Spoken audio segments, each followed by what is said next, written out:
Hello, welcome to the Bigger Truth Show. I'm Scott McMahon, and I am very excited about today's show. This isn't over the weekend and even last week as I was thinking about what I would do on today. The event that we're about to discuss hadn't happened yet. So, and what that was there was a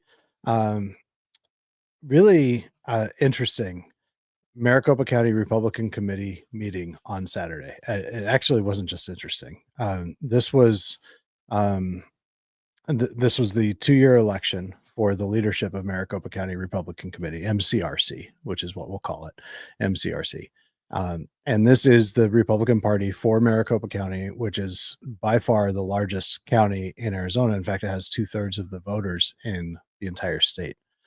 So what happens in Maricopa County is extremely significant for the state, and because it is such an important swing state, it's really significant for the whole country.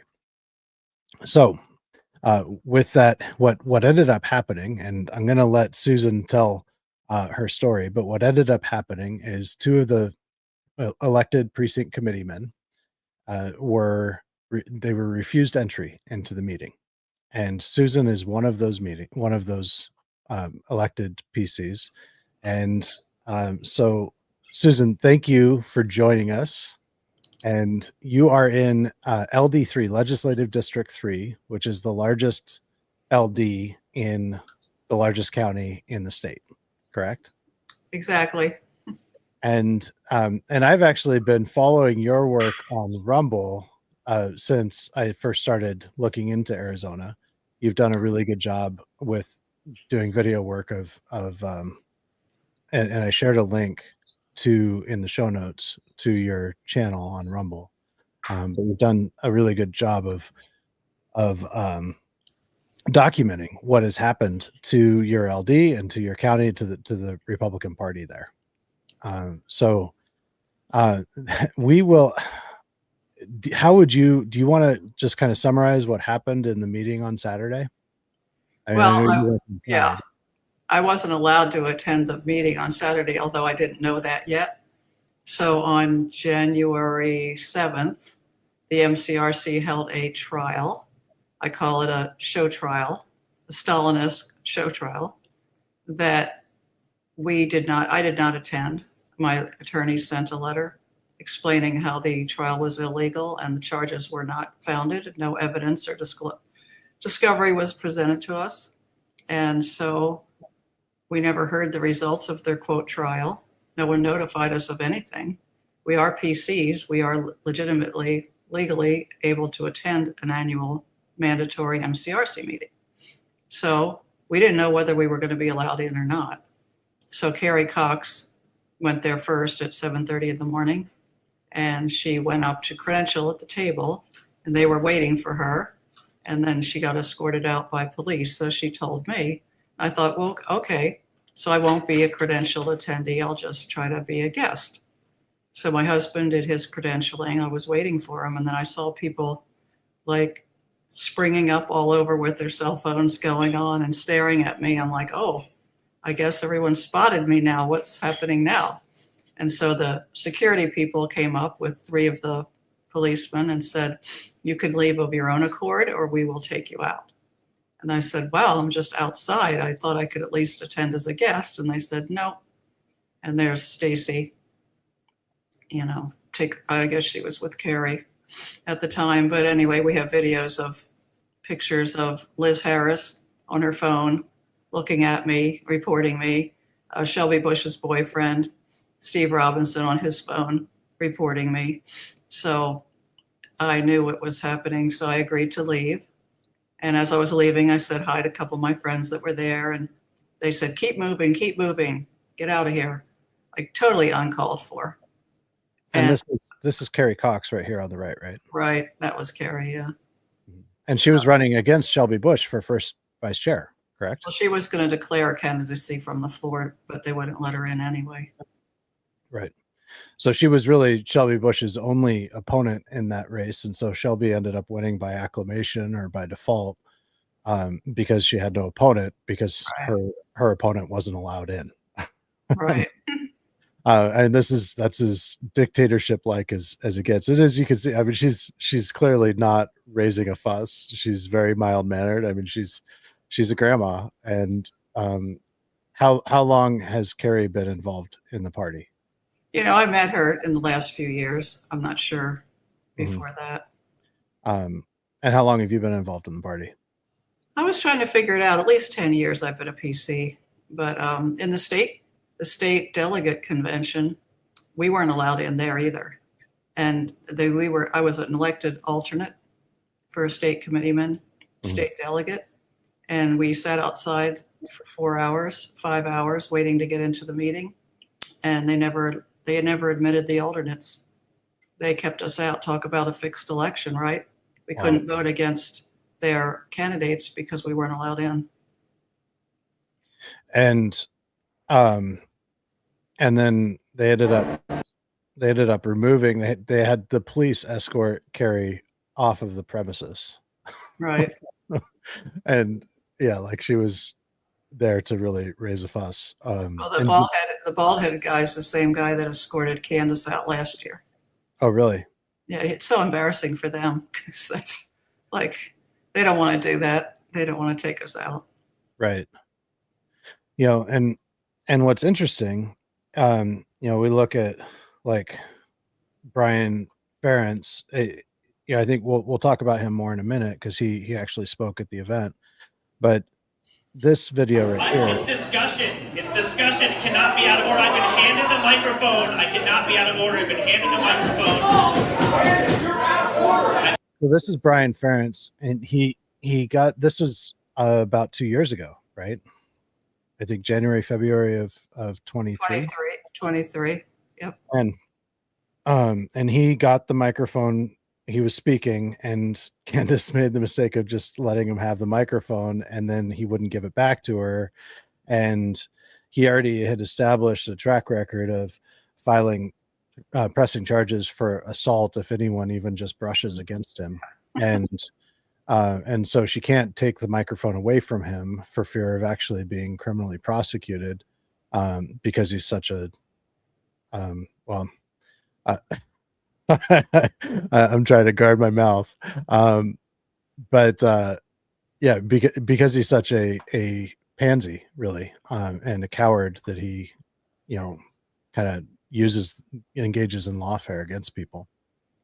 And so he just goes on like this. And you can tell, I mean, the vast majority of the people in the meeting at that point were just disgusted with him. I've been handed the microphone. It's not out of order. I've been handed the microphone. Given the microphone for discussion. I am not out of order. Is this the kind of chair that you want? Do you want your meeting ruled like a tyrant? Which is pure projection. I mean, everything that he says is pure projection, as you'll see in the meeting. I mean, Candace Zarni was not being a tyrant. I mean, he's being a tyrant. He's the one holding onto a microphone, not letting it go. And then even after Candace got the microphone away from him, he continues to stand up here for like 5 or 10 minutes and disrupt the meeting. At that point, I didn't understand why the chair doesn't just order him removed, because he's clearly being a disruption to the meeting, and the police should have removed him from the meeting. But yeah, so there's a clear double standard, and what I hope to show over the course of this episode is how it's often looked at as there's division within the party. The party is just divided, and I think that that's not really the way to look at it. I think that a more accurate way of looking at it and understanding it is that this is an insurgency that was very well pre-planned and coordinated, not just in Arizona, but nationwide. And it's because it's happened at the same time frame. They're all connected to Flynn, the America Project, Patrick Byrne, and they were following in the kind of the game plan that was laid out by Dan Schultz and Steve Bannon. And Dan Schultz lives in your LD, correct? He moved to another state. He doesn't live in Arizona anymore. Oh, okay. I think his intentions were good initially. He wanted to get more people involved in the party.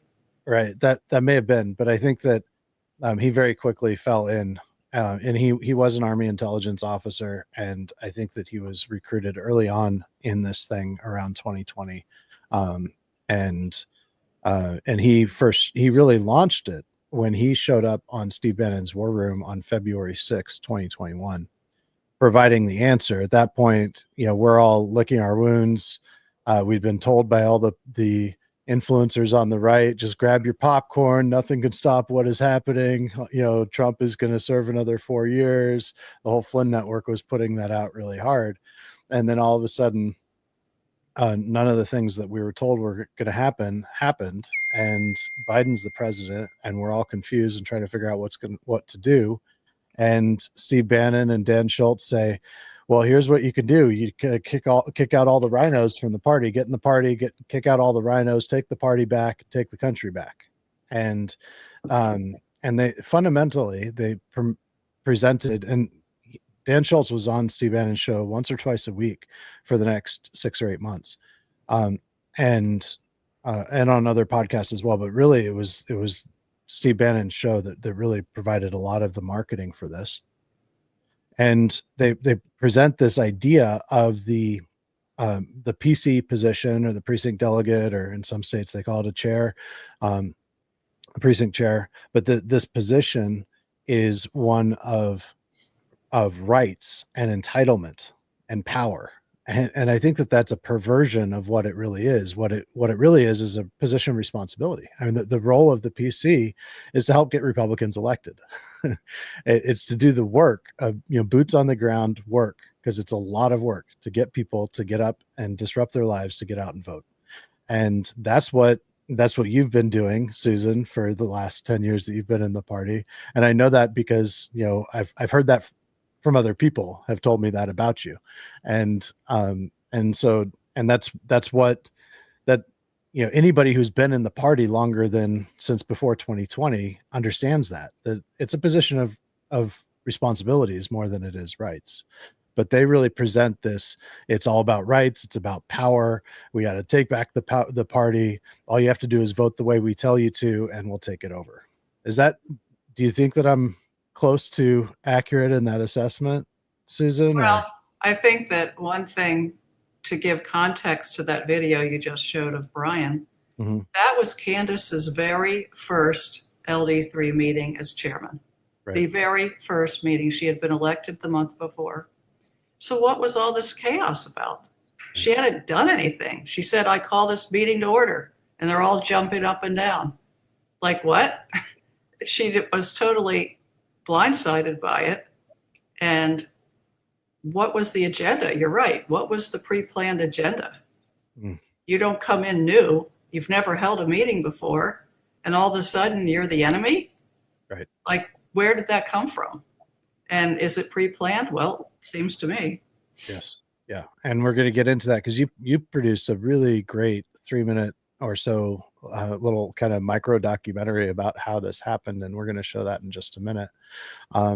But yeah, it very much was, I believe, pre-planned. I mean, she had given no real cause for that. And if you fast forward, just was it a month or two, then Shelby Busch reached down and created a new alternate LD leadership led by Bob Gomez, and said that's the actual LD3 leadership. Meanwhile, Candace is doing the best that she could to, with what she was elected to do, with your help and the help of many others in your district, in your LD. And it ended up going to court twice, this whole conflict. And Jeff DeWitt was kind of barring the door, standing in the gap, preventing Bob Gomez's group from taking over, because knowing that, and this actually ended up coming true, whichever group controlled LD3 would control the whole state.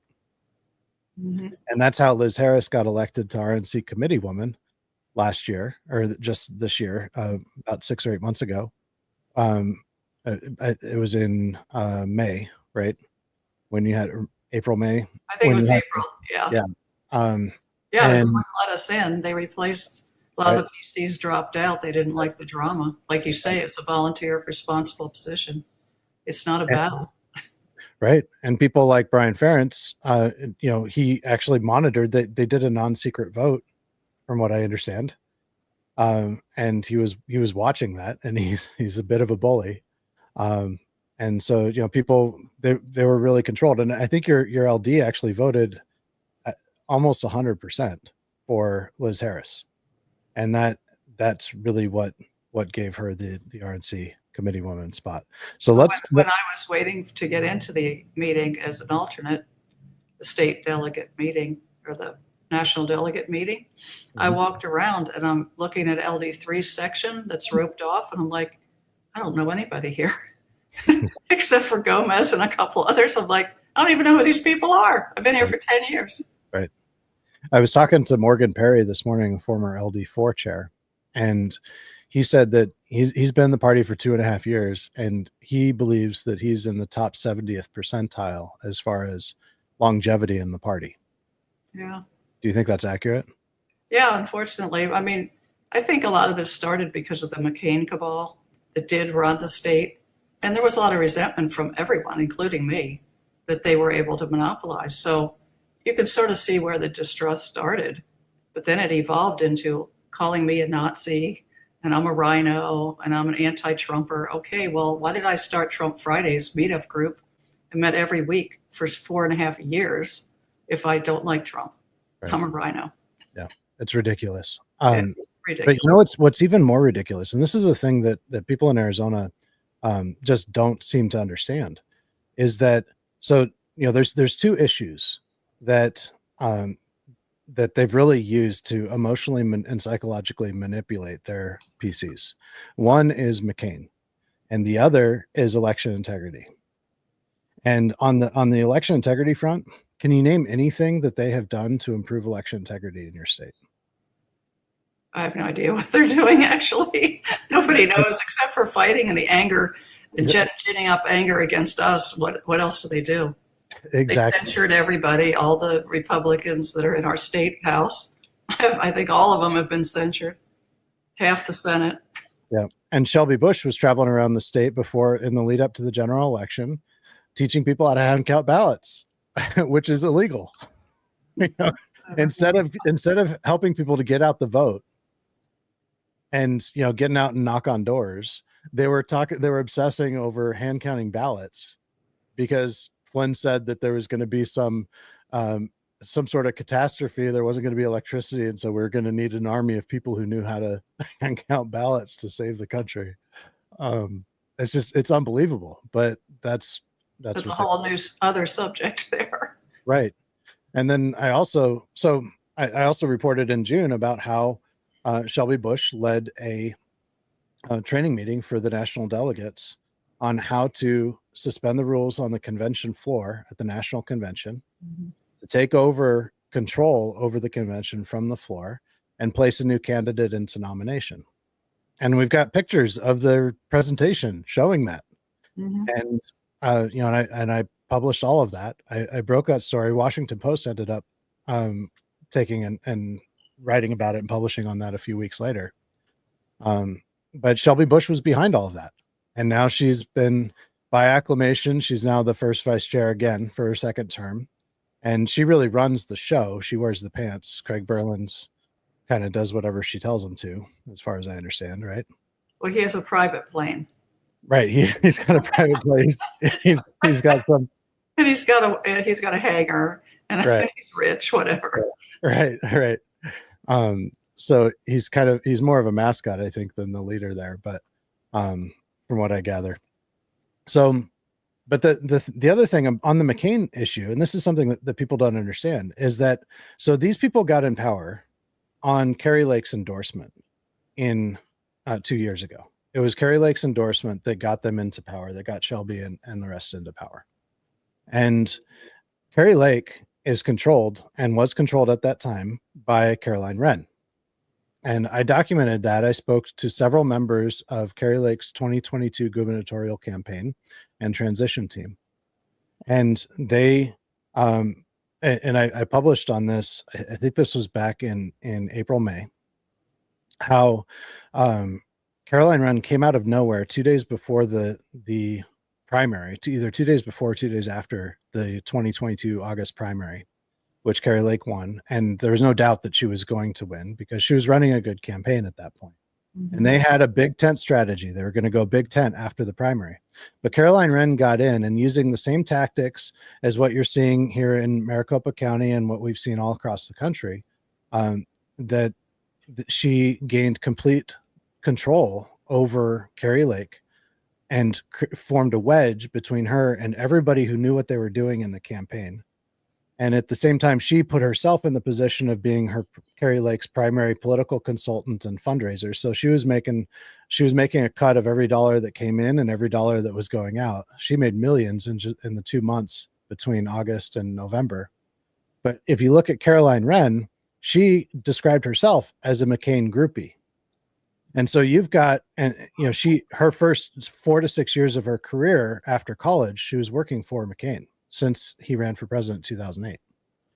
And so you've got a McCain groupie who's behind Carrie Lake, who put these people in power, and they claim to be anti-McCain. And she actually, it was Caroline Wren, from everybody that I talked to in the campaign, it was Caroline Wren that convinced Carrie Lake to really go totally aggro and hateful against not just McCain, but his voters in the run-up to the general election. Caroline Wren knew full well what impact that would have. And she was a McCain groupie. She described herself frequently as a McCain groupie. And so you've got actually, this faction that believes that they're manipulated. They believe that they are anti-establishment, that they're anti-McCain. They're actually working. They've allowed themselves to become tools of a political machinery that has its roots in McCain. Yeah. Which is, to me, that is just shocking. That's just like, and I hope that people start getting that, because it's a problem. I want to go to some comments here. Missy says, hi, Susan. And she says, Ference is a bully, pure and simple, always armed, and always has armed minions with him. And that's a really concerning aspect of the whole thing, the way that they bring their firearms to meetings and they act in a very hostile manner. Hi, Farm Girl. Louis, good to see you. How are they able to get away with this? What do you think, Susan? Well, I think that's what I was wondering. How can they get that many people to vote to oust us from the party? And it's got to be a method of brainwashing and telling lies. And I suppose I'm not privy to it. They have Telegram channels where they spread lies. I mean, I've had people that have known me for years. Ray Michaels, for example. I've known him for 4 years. We were friends. He's the chairman of LD8. So I go up to him, I say, Ray, I heard there was a unanimous vote to kick me out. How could you do that? He goes, oh, I can't discuss that. It was executive session. We're sworn to secrecy. I said, but how could you do that? We're friends. You know that I'm not hurting the party. How did he get switched? I mean, how are these people being brainwashed? I don't know. Must be a form of coercion, mental, I don't know. It's military intelligence techniques, tactics, technologies. And you're right about Telegram, Signal. They have, very centralized, controlled messaging. They kick out anybody that asks the wrong questions and that challenges them. And they have complete and total control over the narrative. They put out absolute, just deceitful lies in order to control their people. And they control them with favors, positions of power and influence, or perceived power and influence, fame, whatever, whatever will manipulate people. Well, if they think they've helped the party, before they started these shenanigans, LD3 had 550 PCs. I don't even know who's left. How many do they have? They had 130 at their last meeting. I mean, that's ridiculous. They've just driven people out of the party. They've replaced them with people that don't know anything. Brothers, sisters, aunts, uncles, kids of the people in charge, and they vote however they tell them. They don't even know what they're voting on. That's right. Yeah. And they were, so part of the answer to Louis' question is, how do they get away with this, is so the way that the bylaws are set up there in Arizona, the county, so the LDs are smaller in Maricopa County. The LDs are smaller than the county. And so the LD says, hey, we want to appoint, these people to fill vacant positions. And then MCRC decides whether or not they have the power to decide whether or not they're going to fill those and to do what they're asked. And so there were a handful still, they over the last 2 years, Shelby Busch, and this is the election integrity people, they went in LD by LD, and I documented this back in March and April and May. I had several guests on my show that had been the subject of this. They went LD by LD and took over the LDs. They just declared that the elections, just like they did with Candace Zarni, that the election was illegitimate of that LD chair, and then they held their own election. And in some cases, Shelby Busch herself, when she didn't like the results, she held a new election right then and there. and I mean, it's so unbelievable. But these are the election integrity experts that. But the worst part of it is when you're the chairman of the LD, which Candace was, they submit people that want to be new PCs so they can be appointed. So they go to the chairman of the MCRC, which is Craig Berland. Well, he refused to, from what I've heard, he refused to send those applications on to the Board of Supervisors for confirmation. So that none of our people that we recommended got confirmed as PCs. So that enabled them to stack the deck against us, with only the Gomez group getting their PCs appointed and none of ours. And one lady, Patricia Pellet, waited for a whole year and never got appointed. She had to get elected in this election. So they were denying your appointments, but then they were pushing their own appointments through. Yeah, because how else did these people not get approved? Right. So that's how they stack the deck. That's how they get away with it. Only their people get to vote on the chairman, and then they change the chairman. Like LD4, Morgan was hanging on by a thread. He won the vote by one person. And then when they finished with him, when they were done deposing him, he lost. Right. And I had Morgan on the show. I think it was back in April, after his third election. They forced 2 additional elections. They forced him to have 3 elections to confirm that he was actually the chair. They tried, it was multiple coup attempts. And that's what they do. And they are completely anti-democratic. They're completely anti-Republican. And they really don't have any objective moral code. It's really whatever it takes by any means necessary, which is the morality of the left. Well, you remember back we were doing the audit in 2021, in April of 21. I had a YouTube channel, and I had different interviews with all the state legislators and how we were trying to get Giuliani and everything, getting the audit done. I was friends with Liz Harris. We all worked together. We were trying to get the audit and prove that Arizona actually went for Trump. And what happened? All those people turned on me. I did free video work for Shelby Busch. I did free video work for Liz Harris, a number of people, and they all turn on me and think that they need to kick me out of the party. That's just crazy. I know. It's crazy. Okay, so with that, let's look at how this all started. Let's look at this little video that you produced. And if there's anything you want to interject, but I think it plays pretty well. So you're welcome to try to stop me. Everyone is asking, who are these disruptors and why are they destroying the Republican Party LDs all over the state? What is their agenda, and who are some of the bad actors behind these attacks? Just watch. Over the Republican Party from within. 10,000 people can take over the entire state. You literally come in all at once, get elected as PC, and then you go vote everyone out. And you go clean up the bylaws. And you go remove the proxies. And it's done. We've got to clean out each LD. Go LD by LD, clean them out, clean out the leadership, clean up the bylaws. All they need to do, all the establishment needs to do is control 6 LDs. and you literally take over the entire state all at once.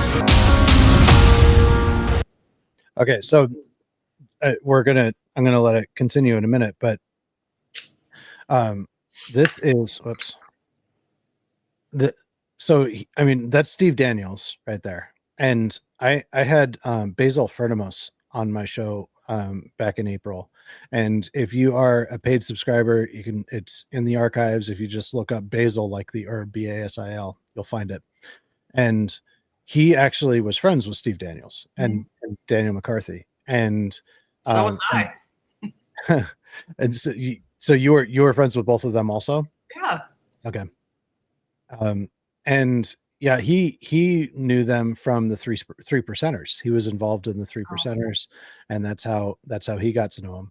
And the way he described it, Steve Daniels just kind of showed up in the three percenters, and to me, that has all the hallmarks of a Fed asset, that because they infiltrate the militia organizations all the time.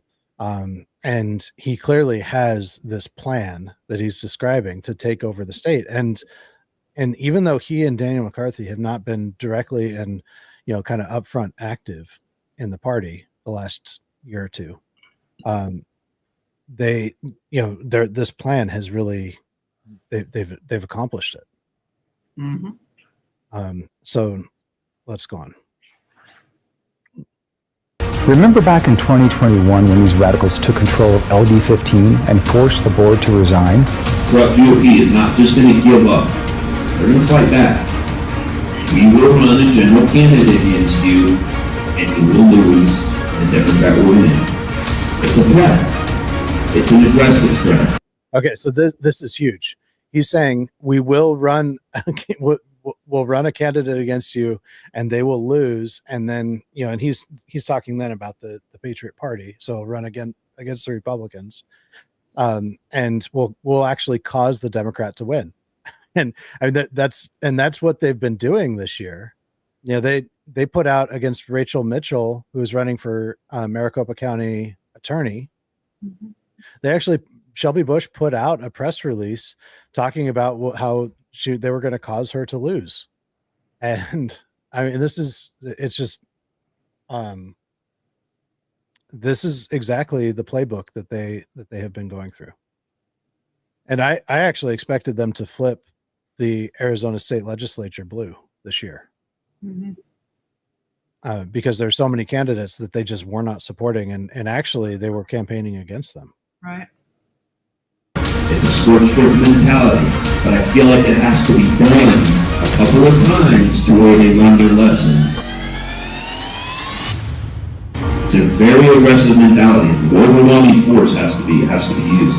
The strategy to take over the Republican Party is that same agenda and strategy developed in 2021 is now being used to destroy the Republican Party from within.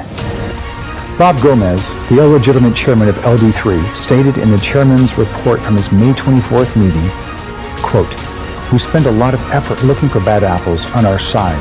How about devoting some effort to finding bad apples on the other side? Spend at least 1 day to find bad apples on the Democrat side and 4 days on our side," unquote. They have already started their campaign to take out the Arizona GOP chairman, Jeff DeWitt, with their ill-fated attempt to block the presidential preferential primary election. They knew their resolution was bogus, but they got what they wanted: a media frenzy of social media and emails to tear down Arizona GOP Chair DeWitt. Here is just one quote: "Jeff DeWitt and his goons truly are enemies of the people," unquote. Don't fall prey to their attempts to deceive you with twisted lies, misinformation, and dishonesty. It's time to stand up and call these radicals out. Stand strong with the Republican Party. If we don't, our party will not be able to defeat the Democrats in 2024. And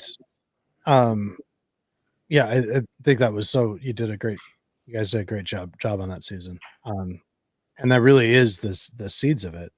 I want to share this clip too. This is just super quick because some of those quotes that you had there were just astounding about, we're spending all of our time, Bob Gomez saying we spend all of our time attacking our own side. Maybe we should spend 1 out of 5 days attacking the other side.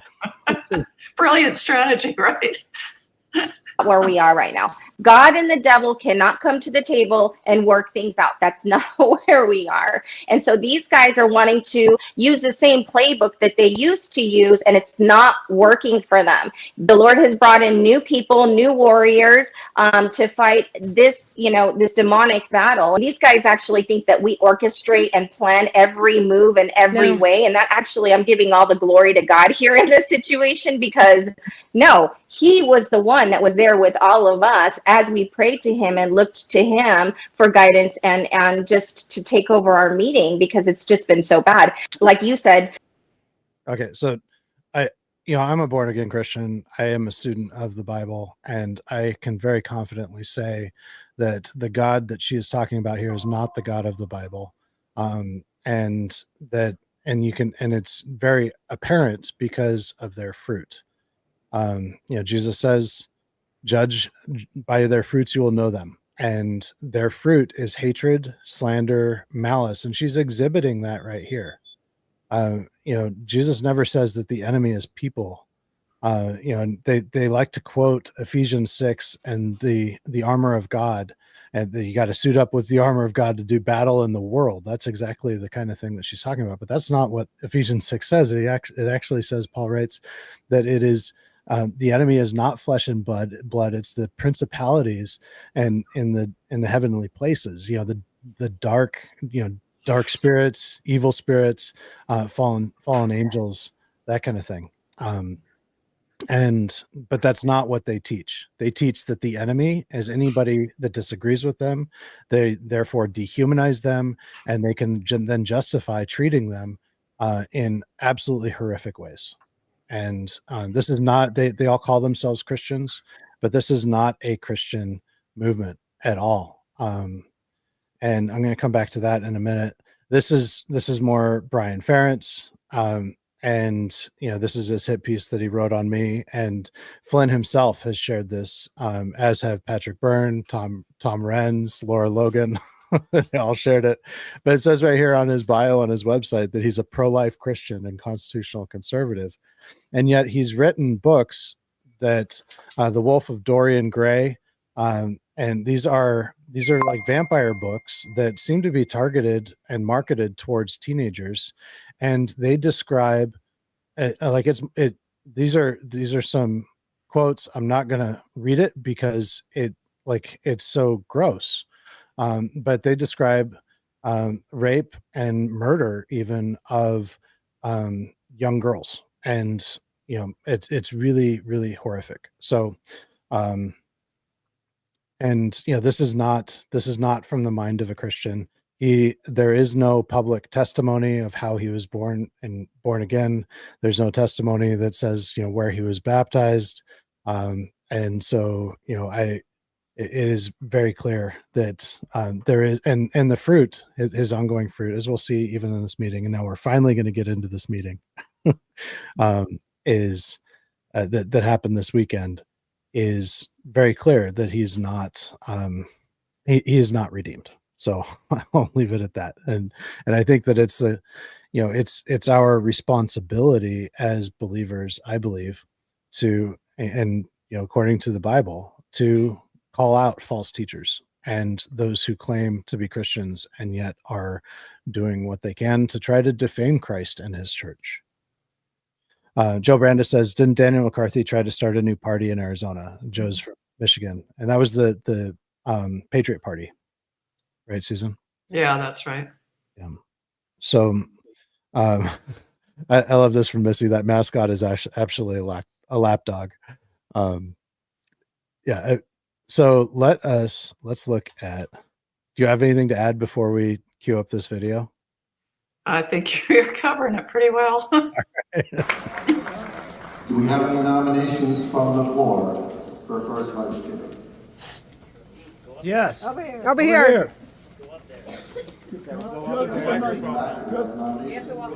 Back to the microphone. So this is This is the meeting on Saturday. And they're asking for nominations for any of the offices.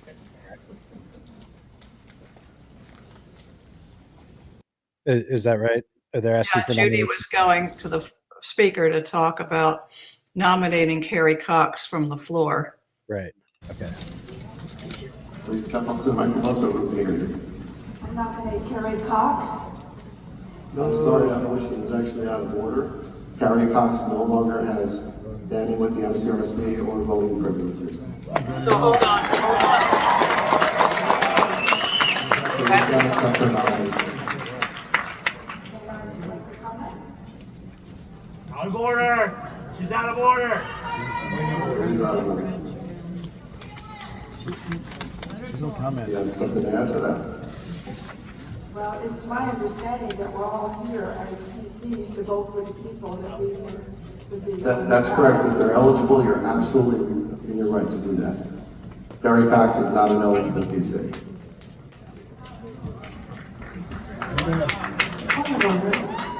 How is Carrie Cox, Susan Wood, and I know there's another person, that they were not allowed in today? No. How are they not elected PCs?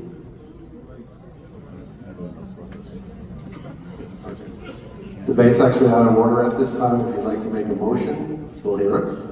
I'd like to make a motion to revisit whether Carrie Cox can be nominated to run for first vice chair since she is an elected PC.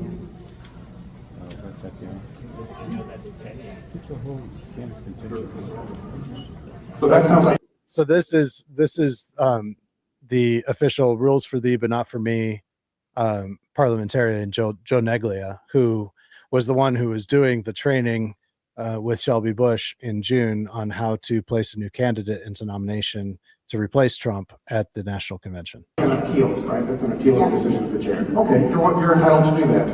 So is there a second to that appeal? Okay.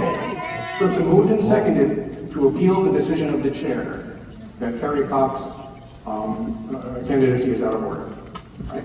Yes. Okay. So we can now proceed to debate and vote on that appeal. Okay. Is there any debate? Since you made the motion, you can speak first. Yes. We are all newly elected PCs as of October. How can someone lose their voting rights so quickly? So she's a duly elected PC, and this looks like election interference, if you ask me. Woo! Yeah.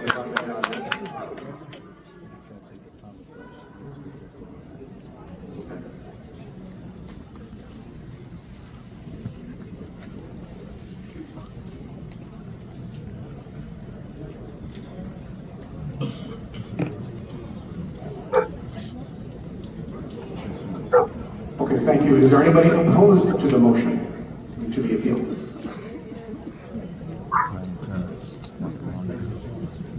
Okay, Liz, you're recognized. Oh, Frank? This is on. Okay. Hi, Brian Farron. This is Brian.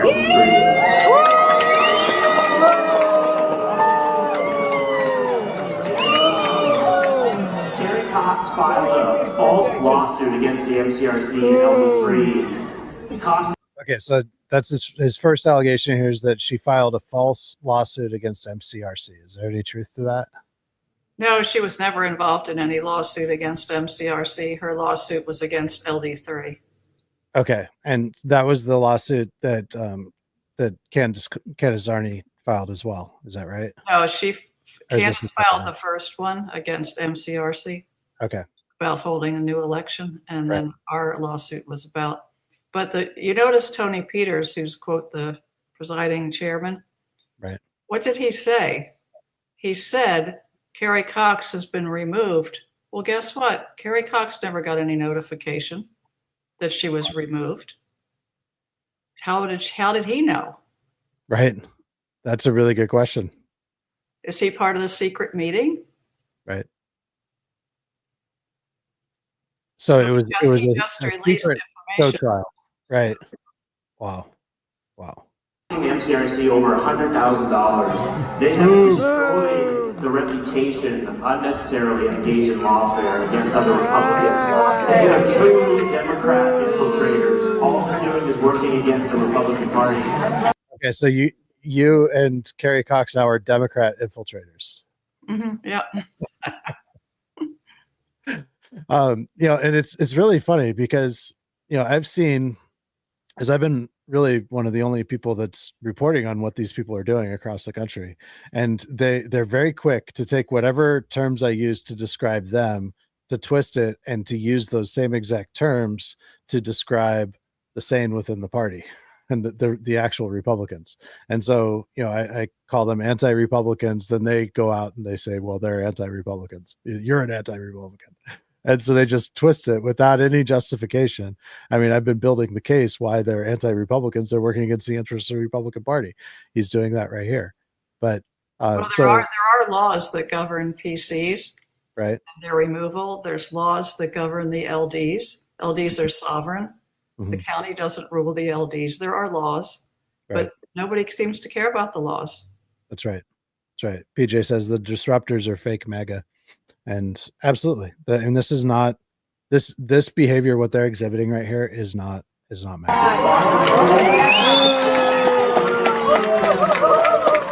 They truly are Democrat infiltrators. Please vote for this. Says the Democrat infiltrator. We'll listen to anyone else. He's so pompous. I know. They're Democrat infiltrators without, lies, Democrat infiltrators filing a lawsuit that she didn't file. In favor. That up? State your name. My name is Janet Moore, and I believe this is against statutory rules. She is an elected official. We are the body. In the law and the rules today, it says the body decides, not you. And I believe that she's very happy to get President Trump elected. Her brother worked personally for President Trump.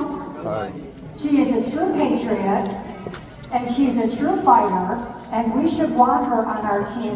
Woo! Yeah!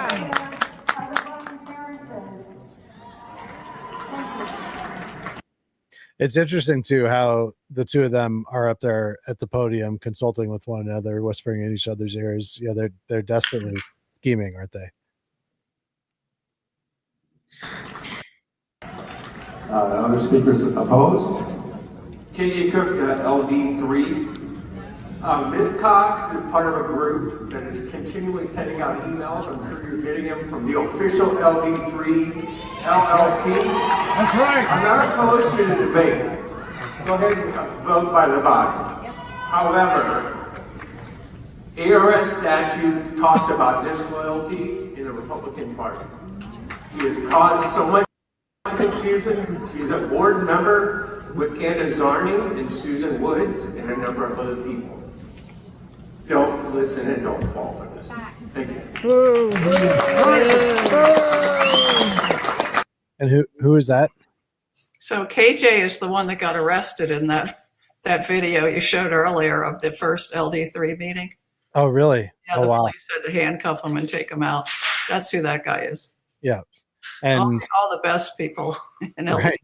All the best people.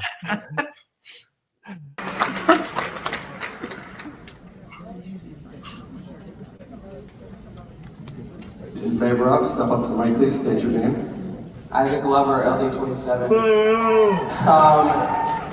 Well, I don't know her personally, but I'm willing to trust Tatiana's judgment. Because when I came up here last year to speak, to help speak for teenage Republicans, I remember certain people in leadership cursing us out, cursing my good friend Nico Delgado out, and telling us that we could not come up here and speak. We could not, we really couldn't speak, and I had to make a motion on the floor.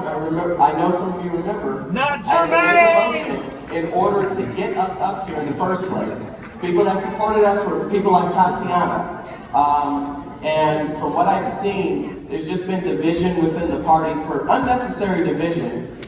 People like Ryan talk about infiltrators. Ryan, even though I've worked to make sure people like Christine Marsh got unelected from her position. We're past the time. Let's stick to on point here and not getting into personal attacks. But second person. But the minute is definitely not. Thank you, Isaac. Another speaker against. State your name, please. Hi, my name is Liz Harris, and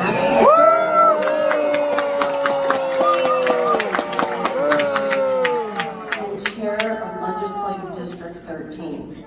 I am a member of the MCRC EGC. I have been involved in the decision as to why Ms. Cox's voting rights have been taken away.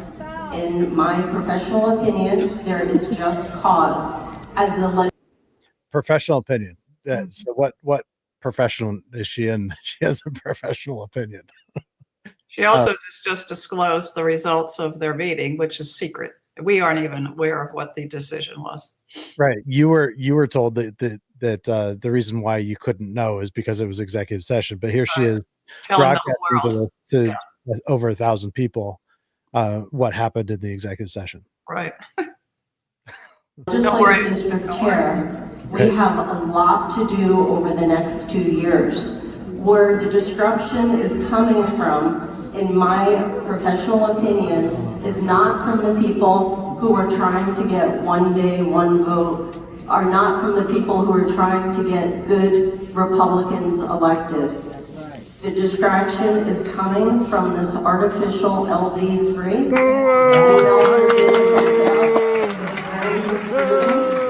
Let's start helping President Donald J. Trump, and that is where our unity is. Ms. Cox being able to run today. Okay, so Liz Harris is definitely not. I'm still not sure what profession. She's a real estate agent, so I'm not sure how that lends her to have a professional opinion about whether or not her removal was legitimate and with good cause. Do you have anything to add about what Liz Harris has to say there?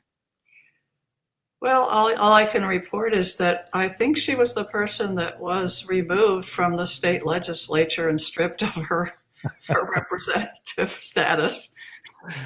That's all I have to say about that. And if you don't know that story, I'll go ahead and summarize that briefly. She was elected to, was it state house or Senate? The House. Yeah. And she held the budget hostage. She said that the only way that she was going to vote for the budget is if there were a bicameral meeting with representatives and state senators to examine her evidence that proved that the proved election fraud.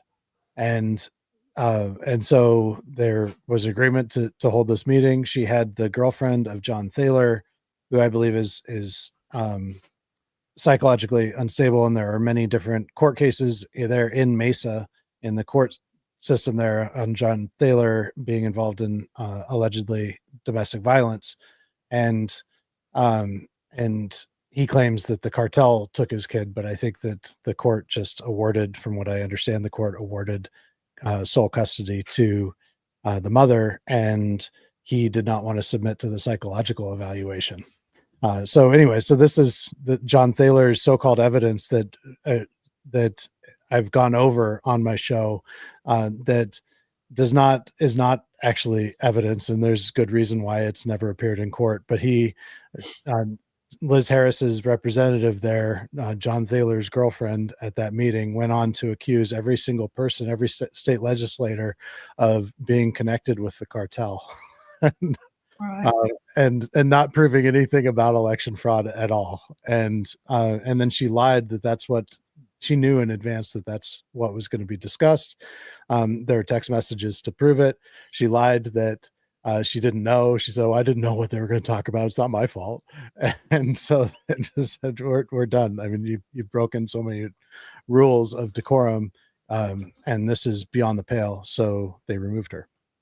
Isn't it interesting that the three people that've spoken so far, the cream of the crop, They are the cream of the crop. You got Brian Ferentz, you got KJ that was kicked out of the police removed him, and then you've got Liz Harris, Liz dinner or no deal, Liz Harris. And then remember the videos that surfaced of Shelby Busch saying she wanted to lynch Stephen Richer. That's right. Made right. national world news. That's right. Bringing more embarrassment to the party. Absolutely. And and that was right on the heels of the Washington Post article that showed that she was working with Flynn and Patrick Byrne and the America Project, and that the RNC was in the process of removing her from the delegation to the national convention because she had ran a training session on how to remove Trump from the nomination. What's interesting is that back when we were doing the audit, reporting on the audit, I had a lot of viewers on my YouTube channel, and the whole world was watching Arizona with such great hope that we were going to save the election for Trump. And people loved Arizona. They would send me so many messages. We love Arizona. We love what you're fighting for. Now look what's happened, how it's devolved. It's such a shame.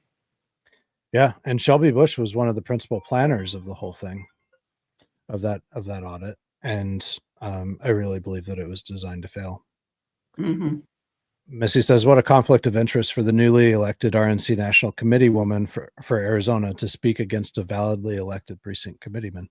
That's an excellent point, Missy. Rules, decorum, conflicts of interest, those don't seem to bother Liz Harris. One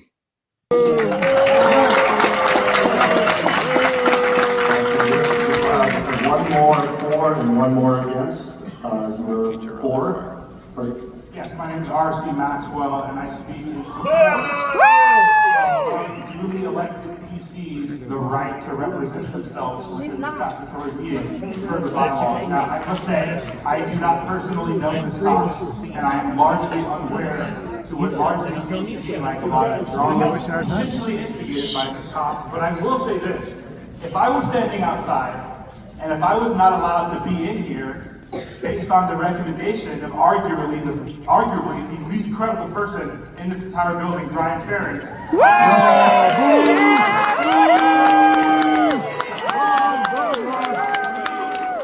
get up here in support of duly elected PCs have the right to represent themselves in this meeting. No standing, no standing. All right, we have one more. Jeff Greenspan, LD4, and MCRC. A no vote on this motion will mean that we will proceed with our meeting, and we won't have Carrie Cox as one of the candidates for the chair that she was nominated for. The reason I'm speaking is what we can share is that this past Tuesday, the Executive Guidance Committee met, and that consists of the board up here and every single LD chair from the county. And that body voted unanimously to not permit Carrie Cox to credential in, and that she is no longer affiliated with the MCRC.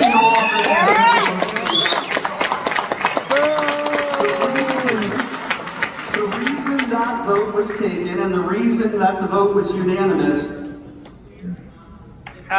See how they cut off his mic? Yep. They cut off his mic because he was going to disclose secret information. Yeah, well, which he already had to some extent, but exactly. So what do you think he was going to disclose? What do you think he was going to say? Well, he was going to explain why or how they voted or what the evidence, probably whatever he made up. I don't know. Well, we do have, the letter that they sent you, which is, I've got that here, and where they say that the charges were lending an endorsement to a non-Republican candidate in an election that has a Republican candidate on the ballot, and extensive and irreconcilable financial and reputational harm to the organization. So those are the charges that were levied against you. Right. I don't know how they would have any evidence about me supporting a Democrat since I don't know any. I don't have any Democrat friends anymore. Yeah, they specifically, it says on or before October 1st, 2024, as regards to the upcoming November 5th, 2024 general election for Fountain Hills mayor, you publicly endorsed Democrat candidate Jenny Dickey, while Republican candidate Jerry Friedel was also on the ballot. Yeah, I never heard of her, but Jerry sent me a little email saying, thank you for supporting me. But notice on the letter, it's addressed to Susan Wood at my address. Yeah. And it says, Dear Miss Cox.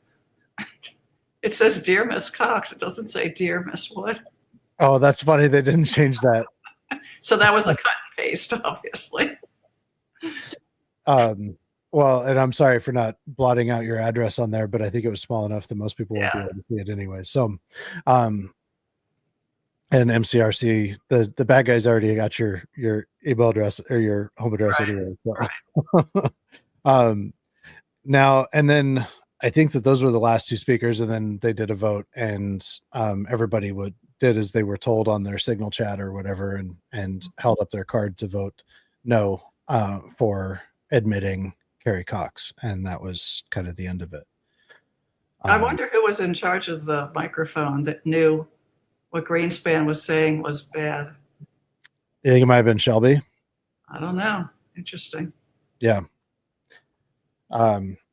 So yeah, and this is where we are. And so, it is in Arizona, in Oregon, it's just as bad.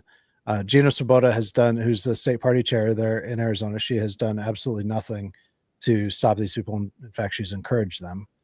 Well, Jeff DeWitt was elected chairman of AZGOP by 98% of the body. Everybody loved him. He was the first elected official to support Donald Trump, and they went after him and vilified him and destroyed his reputation. Yep. It's just ridiculous. It is. And it's sad for him because he didn't need that job, right? He definitely didn't need to be the AZGOP chairman. Well, and he got Carrie Lake a job paying $100,000 a year that she didn't even have to show up to with Superfeed. And, he did everything he could to help her. And then, and he, what she was, the tapes that she released was a conversation that he had where he was trying to help her too, because he knew that she wasn't going to win that Senate race.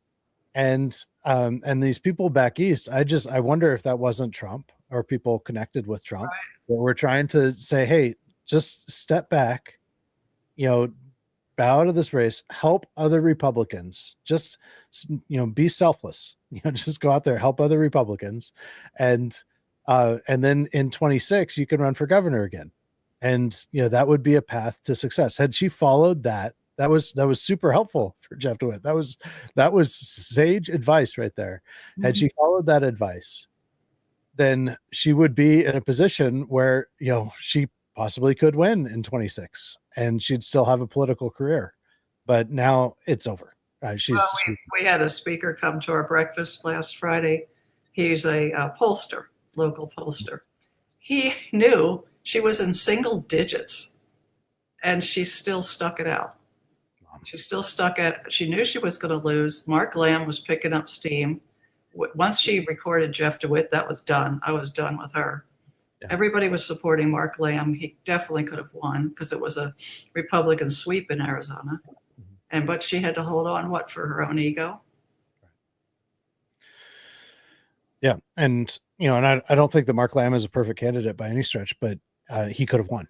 And that's the reason why I endorsed him in the primaries, because he could have won the general. And he was better than Gallego by a long shot. So what happens now? How do we move forward? Well, that's the question. Yeah, do we all bail on the Republican Party in Arizona, just do our own thing? I mean, we look at the landslide Trump had here. We all went out and worked. We didn't let the inter-party politic fighting get in the way. Right. And what's disgusting to me is that the reason why Trump won is because of you guys that that had been so persecuted by your own party, but you didn't, you just put your head down and you went and knocked on the doors and you sent the text messages. You made the phone calls, you did the work that it took, while Shelby Busch is out talking about hand counting ballots, and Gina is who knows where doing who knows what, claiming that she's raising money when it's all just passed through. And she really didn't raise any money. All the money that came in was going to come into the party either way. Another interesting fact is Tyler Boyer, who's on with Turning Point. He's a great guy. He came to speak about a year ago at one of our events, and he said, local, everything is local. You take over your cities and you're on your way. So what did I do? I worked for 3 years setting the stage to get Republicans elected in Scottsdale, Arizona. We went from a blue majority on the council to 5-2 Republican majority, super majority Republican. And that's the kind of person they want to oust from the party, right? Right. We took over our city. Yeah. What an accomplishment. First time in my memory. And I've lived here since the 80s. It's amazing. And then who gets the credit is, Gina Swoboda and Shelby Busch. It's just, it's incredibly disheartening. And we have to give a shout out to Marissa Hamilton and Easy AZ. They also worked really hard. Good. Hey, Marissa, if you're listening, the invitation's still open. You got mad at me because I was calling out Carrie Lake and Shelby Busch. But I'd be happy to talk to you, even just offline. So, you're welcome to reach out to me. But even Jeff Caldwell, he worked hard to get our new county recorder, who's going to clean up Justin Heap, going to clean up the voter rolls. That should make a huge difference in Arizona. Mm-hmm. We still have majority Republican on the board of supervisors. Sayonara Bill Gates and the rest of them. Right. Maybe clean up that whole deal. Right. So there's great hope for Arizona. Yeah. And 26, so much rides on 26 because you've got your governor, secretary of state, and attorney general, and you need to keep the majority in the House and Senate. So Michigan's in the same exact boat that way as far as 26 goes. And, unfortunately, you don't really have much of a choice in the chair race. And so, especially after Trump endorsed Gina, you've really got to hope for the best there. But in Maricopa County, and there's no sense in going to the meetings. I mean, even as it's been, the meetings are so ridiculous that, they last like 5 to 7 hours. And they open with Susan Cheatham, praying over the demons in the room. The demons in the room. It's just, so there's no point in even, it's like being into the wind. And they're going to be irrelevant as time goes on. Right. Because all the really great people that I knew in LD23 have all quit. Right. And that's the case all not just in Arizona, but in other states that are captured. There's in Florida, it's actually an interesting contrast. In Florida, there's the RPOF is the Republican Party of Florida. And then there's the Florida Republican Assembly, which is a Flynn-led group. And Flynn lives in Florida, so he's very much involved with FRA, the Florida Republican Assembly. And they've been out doing these same kinds of things as FRA, and the media often takes sound bites from FRA and says this is what the Republican Party is doing because they're the Florida Republican Assembly. It sounds like the Republican Party to a lot of people. And so the RPOF has sued FRA. And in some counties, they actually declared that you can't hold dual membership. So if you're in FRA, you can't be a member of the Florida Republican Assembly or the Florida Republican Party. And so in some ways, on the surface, it looks like they're doing the same thing, right? They're kicking out people who are elected precinct delegates there in Florida, or precinct committeemen.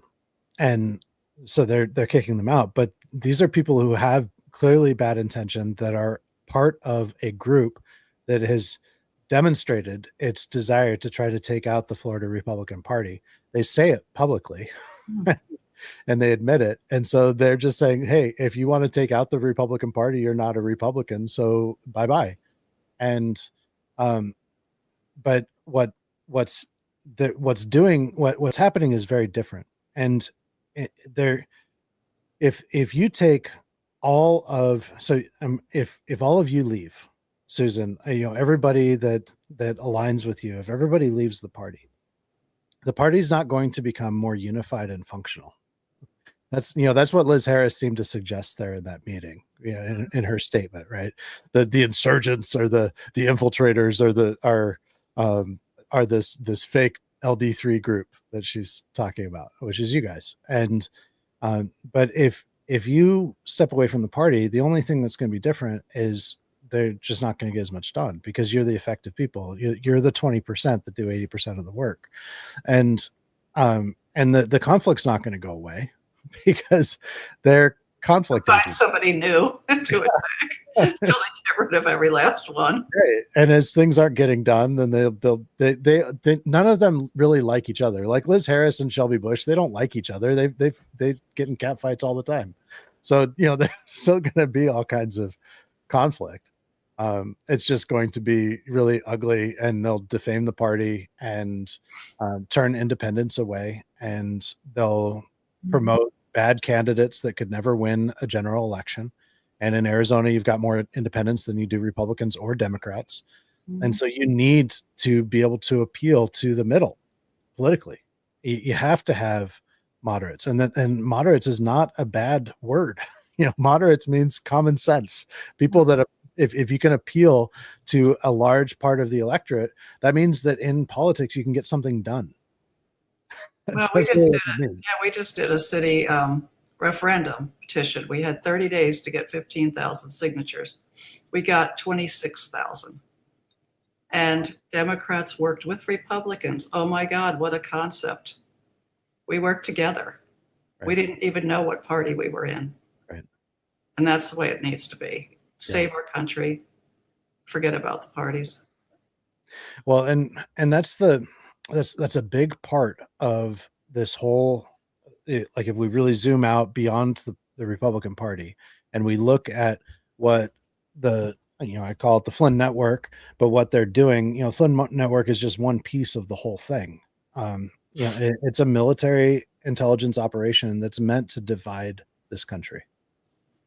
If you take out all of the narratives from the mainstream media and from the paid influencers on the right that pose as independent journalists, you take out all of those narratives that are designed and delivered to incite division, hatred, confusion, and ultimately violence, I believe. And you take those out, then we could see each other as human beings. That we're fed so many lies about each other. And that's exactly what was happening there in that meeting. And so, this is, kind of turned into a little bit of a philosophical conversation, which I think is what happens when you start saying, well, where do we go from here? Especially in your position. But I'm going to connect you with people in other states. I've talked to Candace about this. I'm going to connect you guys with people in other states who are in a very similar position and are working and are a little further ahead because they've been in this position longer, and they are working on solutions. So, okay, good. And if you're in another state and you're in a very similar situation and you're grieving with Susan and Candace and Carrie and all the rest, and really the whole party, it's not just LD3. The whole state party all across the state is grieving over what's happening in Maricopa County. Right.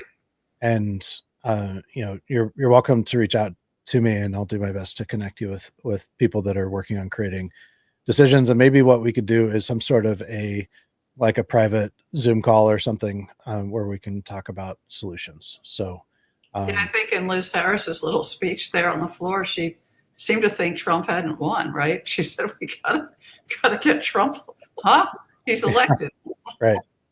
Yeah, he can't get reelected. So, So I'll close with this. I love this quote from Mark Twain.